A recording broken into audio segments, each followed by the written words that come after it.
আসসালামু আলাইকুম রাহমাতুল্লাহি ওয়া বারাকাতুহু। আমার এই ভিডিওটা বানানোর উদ্দেশ্য হচ্ছে সেলিব্রিটি ভাইদের জন্য, কারণ সেলিব্রিটি ভাইরা ছোট ইউজারদেরকে সাপোর্ট করে না। তাই বলছি প্লিজ সেলিব্রিটি ভাইদেরকে বলছি, আপনারা প্লিজ আমাকে একটু সাপোর্ট করে দিবেন, যেন আমি আপনাদের দোয়া ও ভালোবাসায় গরিব দুঃখী মানুষের পাশে দাঁড়াতে পারি। তাই প্লিজ আমাকে একটু সাপোর্ট করে দিবেন। সেলিব্রিটি ভাইদেরকে আমি আবারও বলছি, প্লিজ আমাকে একটু সাপোর্ট করে দিবেন, যেন আমি গরিব দুঃখী মানুষের পাশে দাঁড়াতে পারি।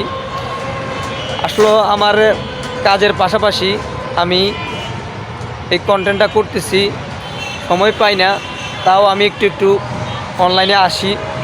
তাই আপনাদের দোয়া ও ভালোবাসায় যেন আমি এগিয়ে যেতে পারি, আমাকে একটু সাহায্য করবেন, যেন আমি গরিব দুঃখী মানুষের পাশে দাঁড়াতে পারি। টাকা পয়সা কোনো কিছু আমি আপনাদের কাছে চাই না, শুধু আমাকে একটি লাইক, একটি কমেন্ট, একটা শেয়ার করে দিবেন, যেন আমি গরিব দুঃখী মানুষের পাশে দাঁড়াতে পারি ইনশাআল্লাহ।